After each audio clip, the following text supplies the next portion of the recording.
নমস্কার বন্ধুরা, আমি পায়েল। আজকে যে বিষয়টা নিয়ে আমরা আলোচনা করব সেটা হচ্ছে নেট সেটের পেপার 1 এবং পেপার 1-এর ফ্যালাসি পার্ট 3, যেটা আমাদের ওয়েস্টার্ন লজিকের অন্তর্ভুক্ত। এবং এখান থেকে প্রথমে আমরা প্রশ্ন করব ঠিক আগের দিনের মতো, তারপরে আমরা এর কনসেপ্টে যাব। तो आज का जो क्लास है वो है वेस्टर्न लॉजिक फैलासी पार्ट 3। पहले हम ये क्वेश्चन अटेंड करेंगे, देन हम जाएंगे कॉन्सेप्ट पर। तो हमारा पहला जो क्वेश्चन है ये है, are you sure you can do this? Are you sure you can do this? So this is the question. हम लोगों को ये बताना है कि ये कौन सी फैलासी में आता है, ठीक है ना।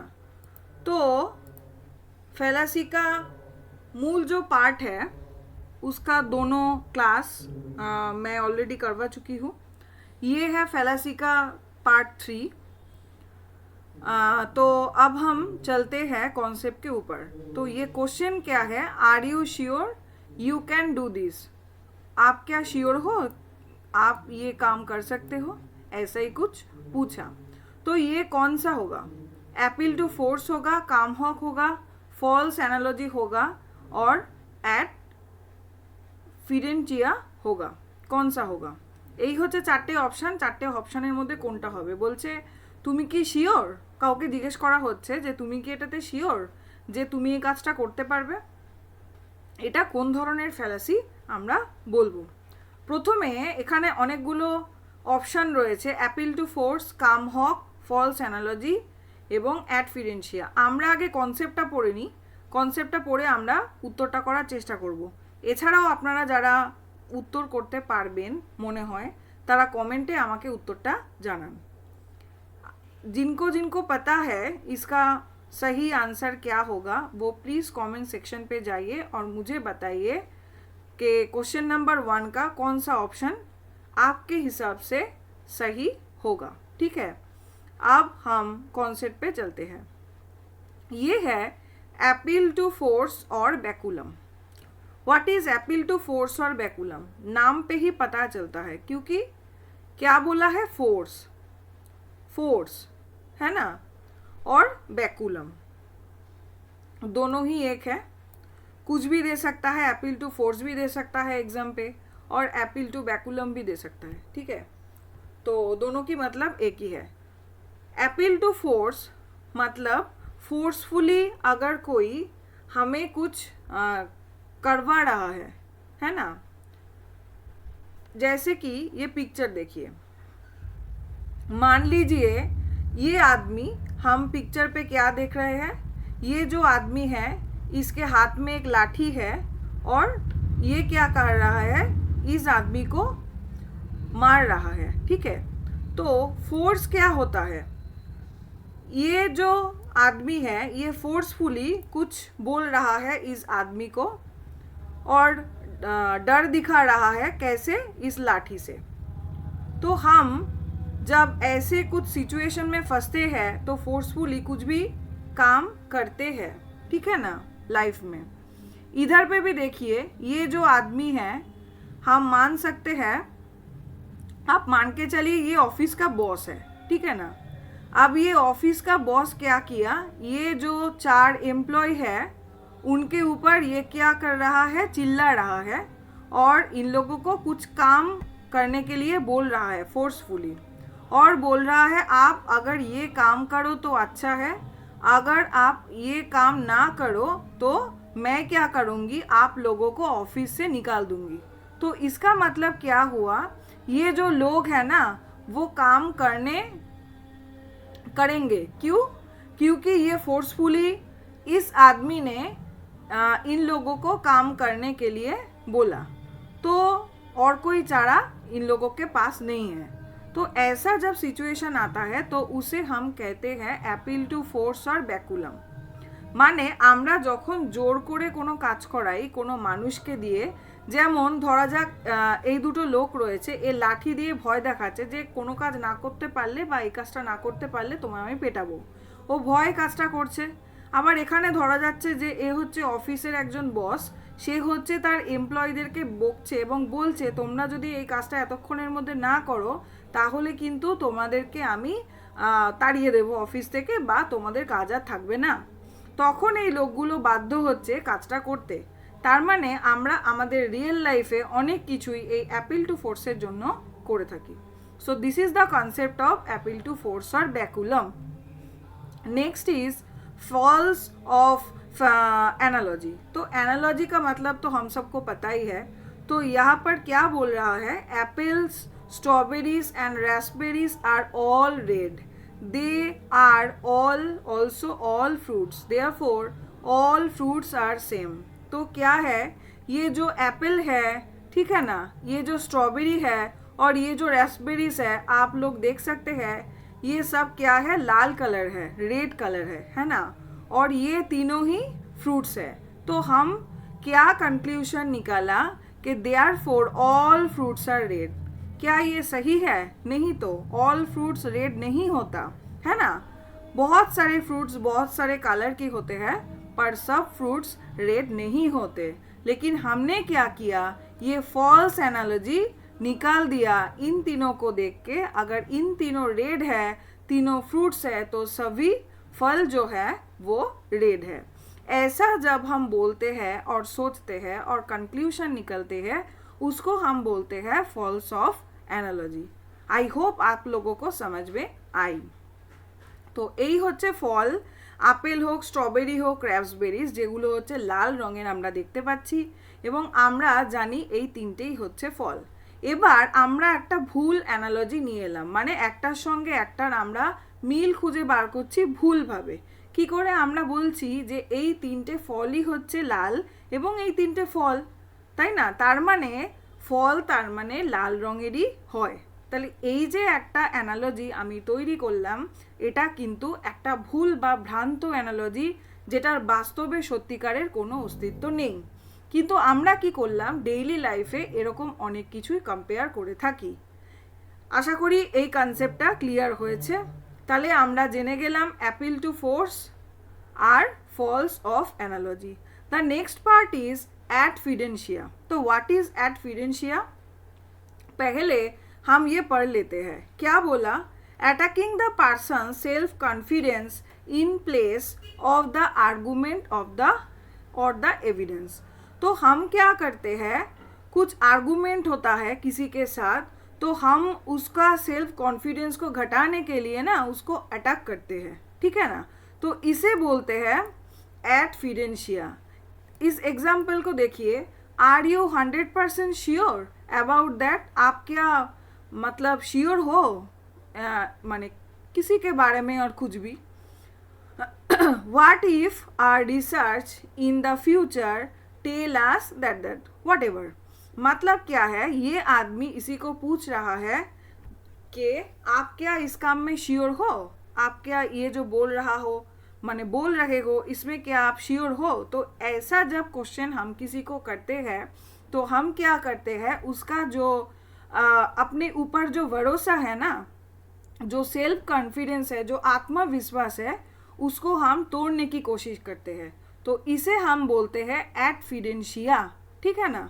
তাহলে অ্যাডফিডেন্সিয়া কি, যখন আমরা কোনো তর্কে বা যে কোনো কিছুতে কোনো আর্গুমেন্টে অন্য কোনো মানুষকে আমরা কি করতে চাই, অ্যাটাক করতে চাই, আঘাত করতে চাই, তাকে তার সেলফ কনফিডেন্স থেকে সরিয়ে দিতে চাই, তাকে তার আত্মবিশ্বাস থেকে সরিয়ে দিতে চাই, তখন আমরা এরকম ধরনের প্রশ্ন করি যখন সে নিজের আত্মবিশ্বাসের ওপর কোশ্চেন মার্ক চলে আসে যে আদৌ আমি পারবো তো। যেমন এখানে এই এক্সাম্পলে আমরা দেখতে পাচ্ছি বলছে are you 100% sure about that, মানে তারপরে অনেক এক্সাম্পল বা কিছু রয়েছে যে হ্যাঁ তুমি কি আদৌ 100% শিওর। আবার এখানে বলছে I know it you are not 100% sure. আবার কি বলছে যে আমি জানি তুমি 100% শিওর নও। যখন কাউকে আমি এভাবে ট্রিট করব তখন কি হবে, তার আত্মবিশ্বাসে একটা ভঙ্গন দেখা দেবে এবং সে ভাবতে শুরু করে দেবে যে আদৌ আমি পারবো তো। তাহলে এই বিষয়টা হচ্ছে एडफिडेंशिया। तो ये क्या किया, पहले तो बोल रहा है आर यू श्योर, दूसरी तरफ ये भी बोल रहा है I know it you are not 100% sure. जैसे कि इनको पता है कि ये 100% श्योर नहीं है और ये आदमी ये काम नहीं कर सकते। तो जब हम किसी को ऐसे बोलते हैं, ऐसे ट्रीट करते हैं, तो हम उसकी सेल्फ कॉन्फिडेंस को घटाने की कोशिश करते हैं। तो इसे हम कहते हैं क्या, एडफिडेंशिया। I hope you all understand. तो next is slothful induction. What is slothful induction देखते हैं। पहले हम ये एग्जाम्पल को पढ़ेंगे। क्या, ये जो लड़की ये बोल रही है more people have tested positive for COVID-19 in the US then any other country. मतलब क्या हुआ कि यूएस में बहुत सारे लोगों को COVID-19 पॉजिटिव मिला है ना, ये है रिपोर्ट पे ये मिला। अब ये आदमी ये सुन के क्या बोल रहा है, our testing is the best in the world. हमारा जो टेस्टिंग है वो बेस्ट है। तो इसमें क्या हुआ ये जो बोल रहा है इसका सही आंसर ये आदमी ने नहीं दिया और इसका कुछ सेल्फ कॉन्फिडेंस बहुत ही बढ़िया है। ये क्या बोला, नहीं our testing is the best in the world. ठीक है ना। তাহলে more people have tested positive for COVID-19 in the US then any other country, মানে অন্যান্য কান্ট্রির থেকে, ঠিক আছে, অন্যান্য কান্ট্রির থেকে আমাদের কান্ট্রিতে আমরা দেখতে পেয়েছি প্রচুর পরিমাণে COVID-19 পজিটিভ পাওয়া গেছে, এটা বলছে। কিন্তু এই লোকটা এখানে উল্টো কথা বলে বলছে যে our testing is the best in the world, আমাদের টেস্টিং হচ্ছে ওয়ার্ল্ডের বেস্ট। এই লোক মহিলাটি কিন্তু এই কথাটি বলতে চায়নি, কিন্তু ছেলেটি মানে পুরুষটি কি করলো, এরকম একটা কনক্লুশন বার করে দিল। তাহলে এরকম ধরনের যখন বিষয়টা ঘটে তখন আমরা সেটা বলি स्लॉटफुल इंडक्शन। तो स्लॉटफुल इंडक्शन में हम क्या करते हैं, कुछ अलग ही मतलब निकल लेते हैं और उसको ही हम जज कर देते हैं जो ऐसा है। तो इसीलिए ये आदमी बोल रहा है our testing is the best in the world. So this is called slothful induction. The next is cum hoc or ergo propter hoc. ये क्या है, assuming that the fact that one event happened around the same time as another establishes that it was caused by it. That is, the example is John had a heart attack while he was saying a prayer. Therefore, the prayer caused the heart attack. तो काम hoc में क्या होता है, दोनों काम में मान लीजिए ये ठीक है ना, ए और बी, ये ए है और ये बी है, ये जो दोनों है ना वो एक साथ चलेंगे। ये हुआ साथ साथ ये हुआ, तो दोनों एक साथ हुआ, तो हमने क्या निकाला, जे ये हुआ उसके साथ साथ ये हुआ था, तो यही इसका कारण होगा।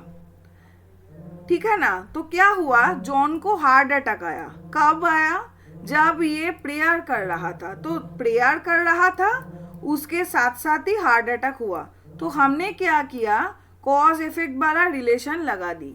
हमने बोला उसने प्रेयर किया, माने प्रेयर किया ना, तभी उसको हार्ट अटैक आया। तो ये एक भूल रीज़न है, भूल कारण जो हमने कंक्लूशन में डाल दिया। तो ऐसा ही कुछ होता है काम हॉक। अब आप लोग पूछेंगे मैम तो पोस्ट हॉक तो कुछ ऐसा ही है ना, नहीं, पोस्ट हॉक और काम हॉक में थोड़ा सा डिफरेंस है। वो क्या है, पोस्ट हॉक में हमने देखा पहले ए होता है उसके बाद जाके बी होता है, तो तब जाके हम लोग ये बोलते हैं जे ये जो बी हुआ, मतलब ये जो रिजल्ट हुआ वो इसी की वजह से हुआ क्योंकि इससे पहले ये हुआ था। तो एक कारण पहले होता है उसके बाद ये होता है, तो वो होता है पोस्ट हॉक।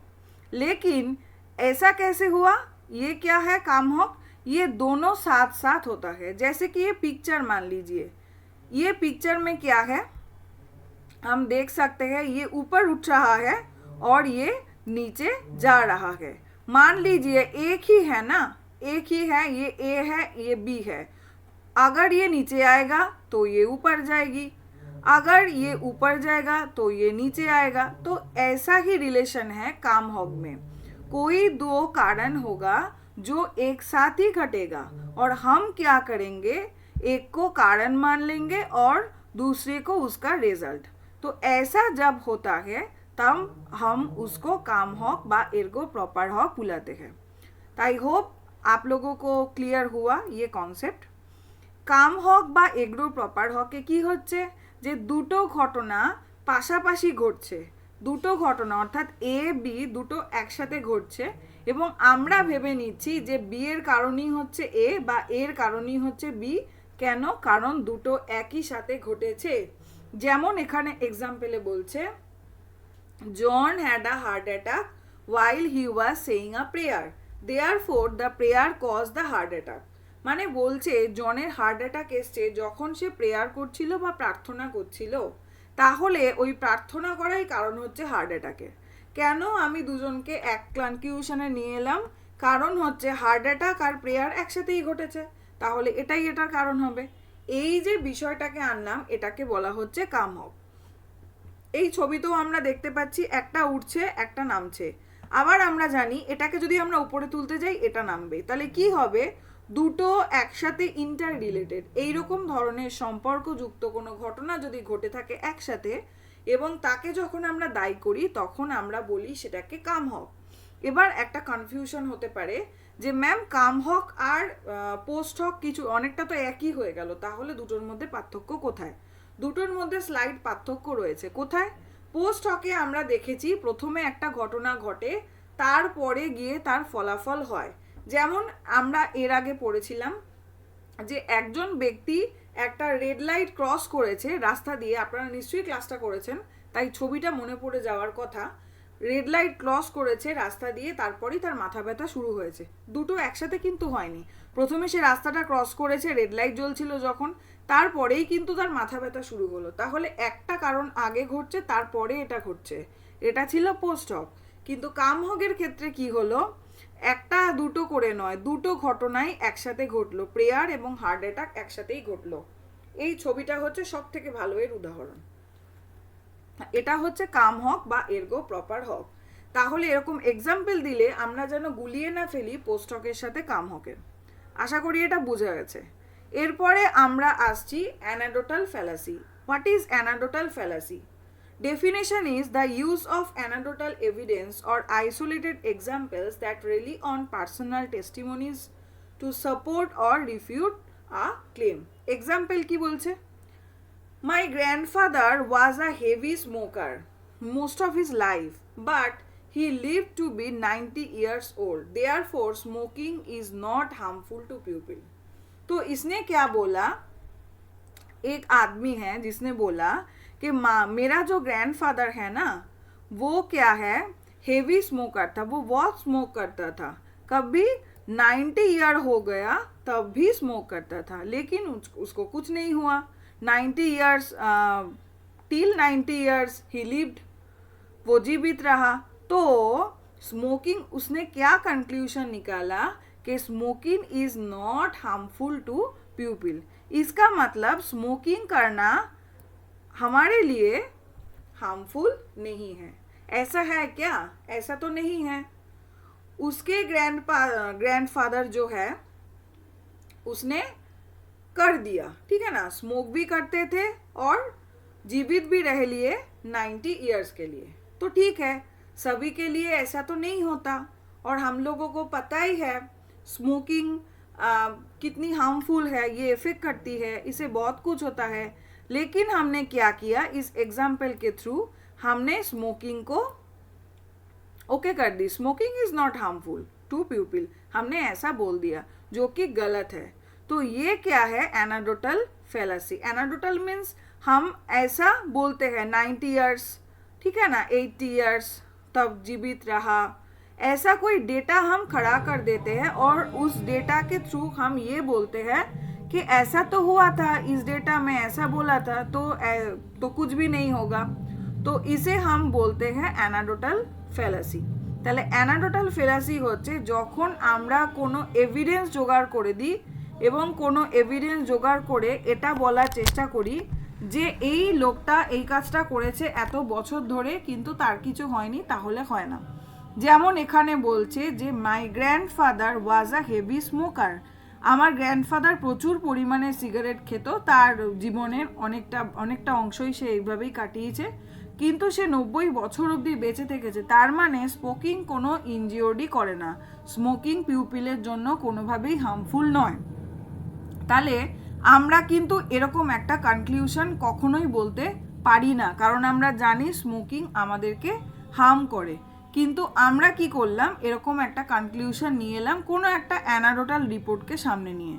তাহলে এটা হয়ে গেল anecdotal fallacy. Next is no true Scotsman fallacy. ठीक है, नो ट्रू स्कॉट्समैन फैलासी क्या है? No true Scotsman fallacy, no true Scotsman eats his porridge with sugar.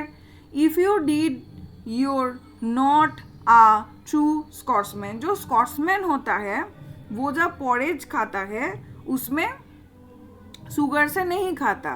तो क्या है, आप अगर सच्चे स्कॉट्समैन हो, ट्रू स्कॉट्समैन हो, तो आप भी ऐसा नहीं करोगे।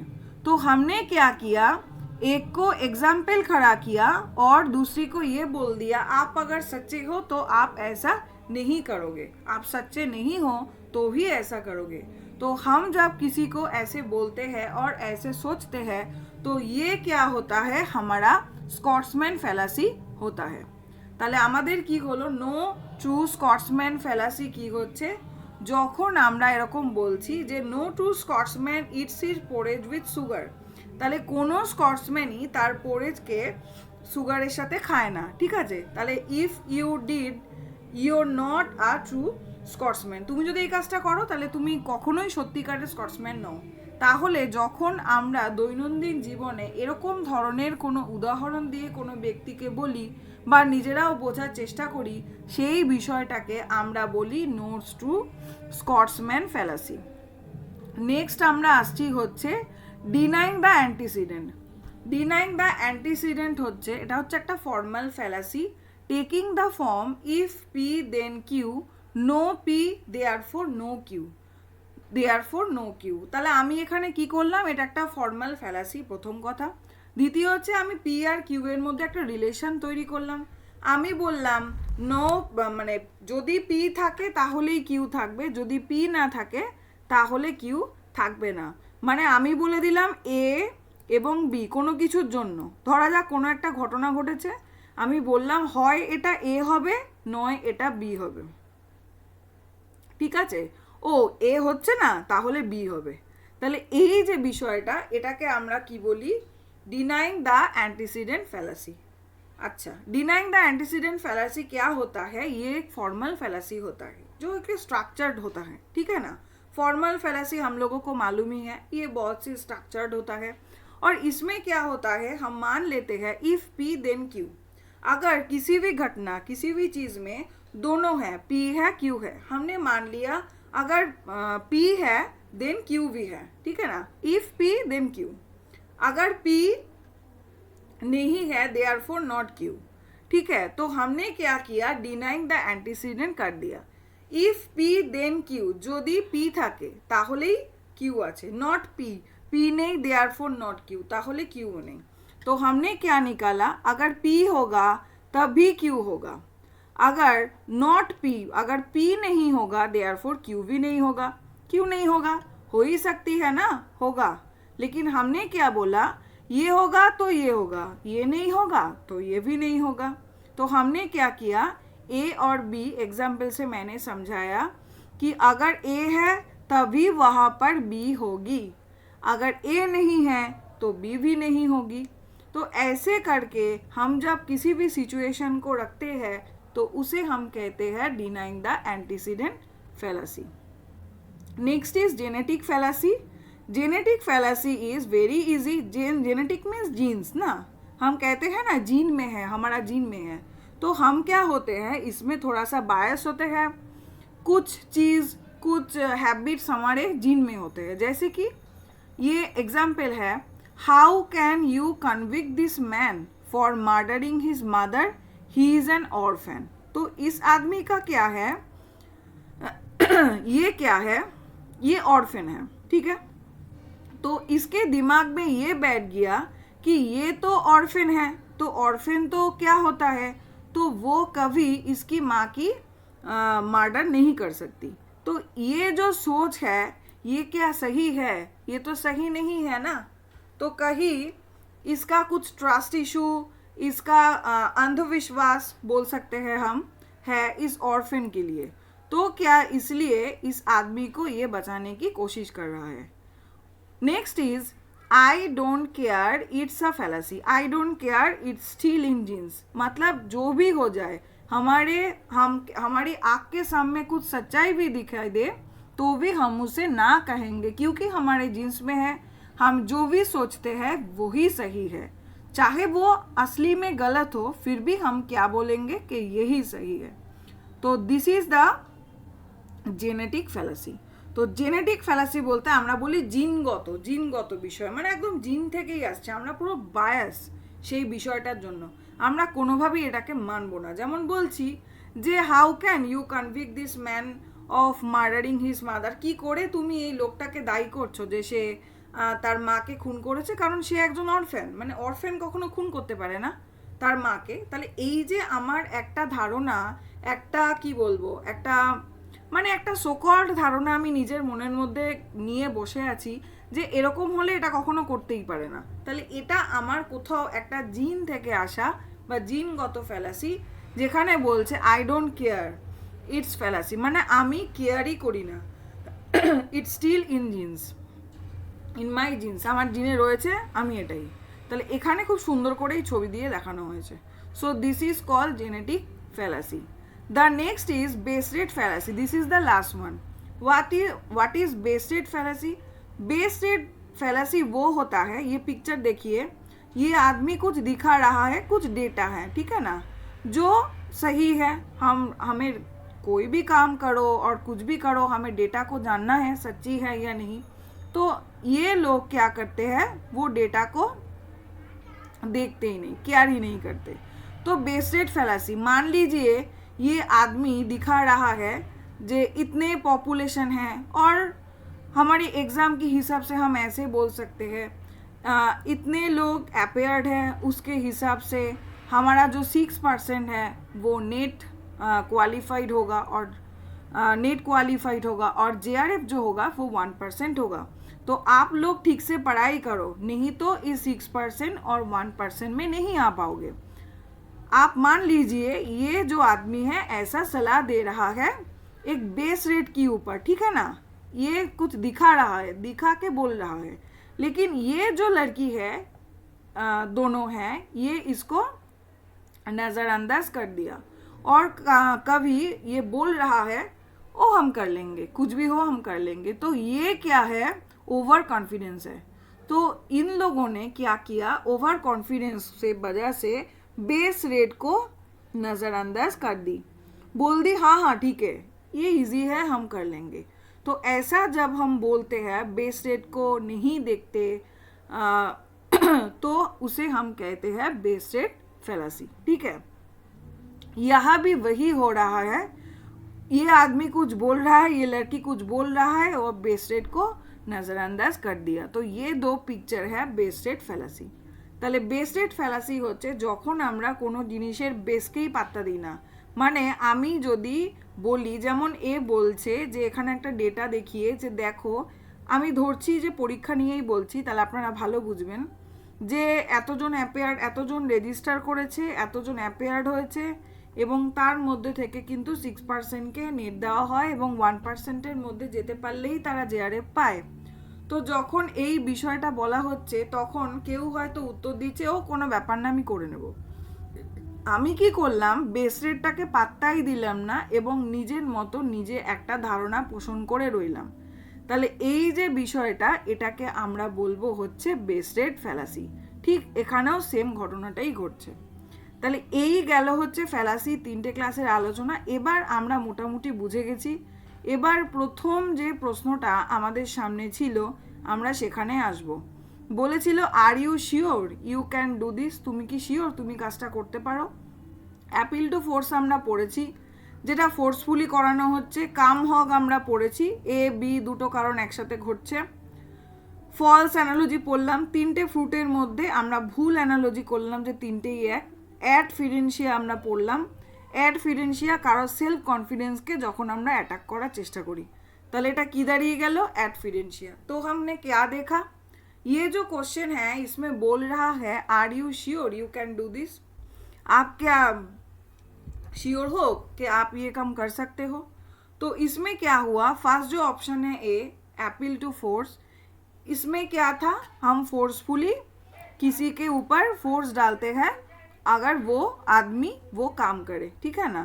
काम हॉग में हमने क्या देखा कि ए बी, मान लीजिए ये ए है ये बी है, दोनों काम और दोनों साथ साथ हो रहा है और हमने क्या किया, एक को एक का कारण बता दी। और फॉल्स एनालॉजी ने हमने क्या किया था, एप्पल था, रास्पबेरीज था, स्ट्रॉबेरी था, इन तीनों फ्रूट का कलर रेड था और फ्रूट था, तो हमने एक बोल दिया, ठीक है ना। एड फिडेंशिया में क्या था, एड फिडेंशिया हम जब किसी के सेल्फ कॉन्फिडेंस को तोड़ने की कोशिश करते हैं तो उसे हम कहते हैं एड फिडेंशिया। अब इस क्वेश्चन पर आइए, are you sure you can do this, तो ये क्या है, हम किसी के सेल्फ कॉन्फिडेंस को तोड़ने की कोशिश कर रहे हैं, ठीक है ना। तो ये है एड फिडेंशिया वाला फैलासी। तो ये हमने कर लिया। तो आपका जो होमवर्क है वो है ये क्या है, इफ यू, ये है होमवर्क, ठीक है।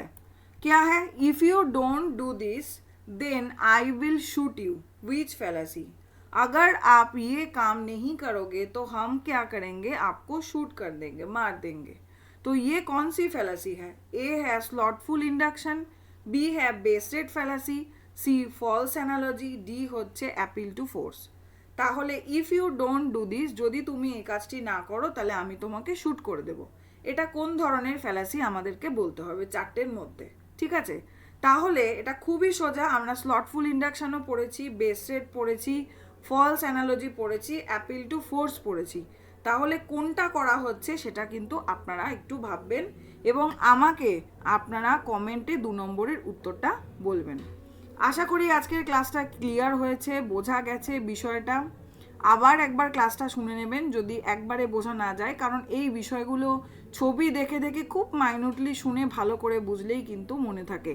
আর আমাদের পরীক্ষায় এরকমভাবেই একটা করে কন্ডিশন দিয়ে দেওয়া হয় এবং যার উত্তর আমাদেরকে এভাবে বলতে বলা হয়। থ্যাংক ইউ সকলকে আজকের ক্লাসটা মন দিয়ে শোনার জন্য, এতক্ষণ থাকার জন্য। सभी को धन्यवाद, इतनी टाइम पर आप लोगों ने मेरे साथ दिया, ठीक है। तो ये जो है ये दूसरा जो नंबर है ये होमवर्क है, प्लीज़ इसका जो सही आंसर है आप लोगों ने क्या करना है मुझे कमेंट सेक्शन पे बताइए, कौन सा सही आंसर है आप लोगों के हिसाब से, ठीक है। Thank you, bye.